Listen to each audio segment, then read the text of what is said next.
एक गांव में एक मूर्तिकार रहा करता था। वो काफी खूबसूरत मूर्तियां बनाया करता था और इस काम से वो अच्छा कमा लेता था। उसे एक बेटा हुआ। उस बच्चे ने बचपन से ही मूर्तियां बनानी शुरू कर दी।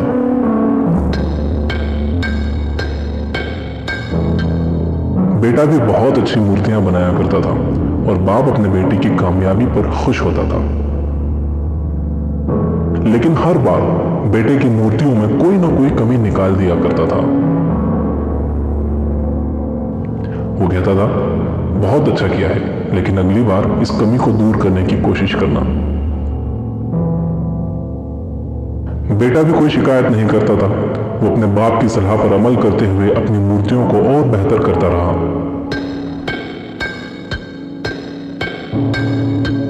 इस लगातार सुधार की वजह से बेटे की मूर्तियां बाप से भी अच्छी बनने लगी। और ऐसा टाइम भी आ गया कि लोग बेटे की मूर्तियों को बहुत पैसा देकर खरीदने लगे।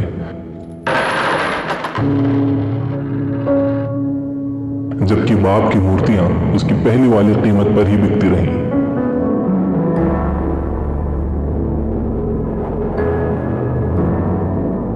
बाप अब भी बेटे की मूर्तियों में कमियां निकाल ही देता था, लेकिन बेटे को अब ये अच्छा नहीं लगता था और वो बिना मन के उन कमियों का एक्सेप्ट करता था, लेकिन फिर भी अपनी मूर्तियों में सुधार कर ही देता था। एक टाइम ऐसा भी आया कि जब बेटे के सब्र ने जवाब दे दिया। बाप जब कमियां निकाल रहा था तो बेटा बोला, आप तो ऐसे कहते हैं कि आप जैसे बहुत बड़े मूर्तिकार हैं। अगर आपको इतनी ही समझ होती तो आपकी मूर्तियां कम कीमत में नहीं बिकती। मुझे नहीं लगता कि आपकी सलाह लेने की मुझे जरूरत है। मेरी मूर्तियां परफेक्ट हैं। बाप ने बेटे की यह बात सुनी तो उसने बेटे को सलाह देना और उसकी मूर्तियों में कमियां निकालना बंद कर दिया।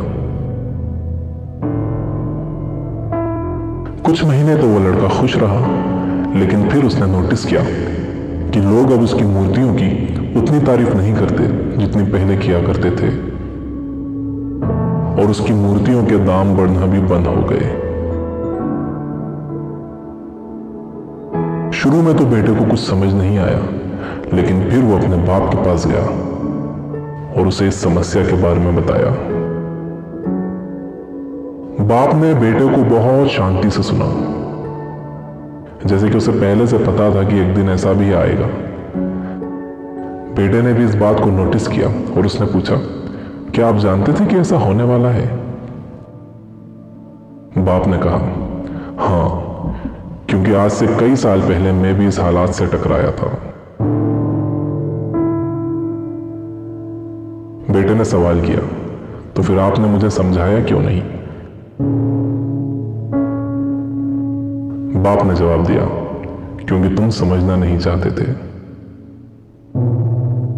मैं जानता हूं कि तुम्हारी जितनी अच्छी मूर्तियां मैं नहीं बनाता। यह भी हो सकता है कि मूर्तियों के बारे में मेरी सलाह गलत हो, और ऐसा भी नहीं है कि मेरी सलाह की वजह से कभी तुम्हारी मूर्ति बेहतर बनी हो।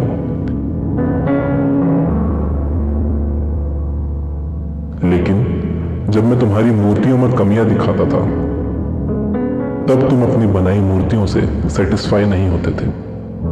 तुम खुद को बेहतर करने की कोशिश करते थे और वही बेहतर होने की कोशिश तुम्हारी कामयाबी का कारण था।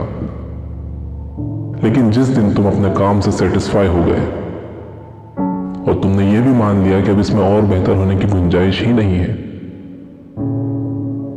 तुम्हारी ग्रोथ भी रुक गई और लोग हमेशा तुमसे बेहतर की उम्मीद करते हैं। और यही कारण है कि अब तुम्हारी मूर्तियों के लिए तुम्हारी तारीफ नहीं होती, ना ही उनके लिए तुम्हें ज्यादा पैसे मिलते हैं। बेटा थोड़ी देर चुप रहा, फिर उसने सवाल किया, तो अब मुझे क्या करना चाहिए? बाप ने एक लाइन में जवाब दिया, अनसेटिस्फाई होना सीख लो। मान लो कि तुम में हमेशा बेहतर होने की गुंजाइश बाकी है। यही एक बात तुम्हें हमेशा आगे बेहतर होने के लिए इंस्पायर करते रहेगी, तुम्हें हमेशा बेहतर बनाते रहेगी।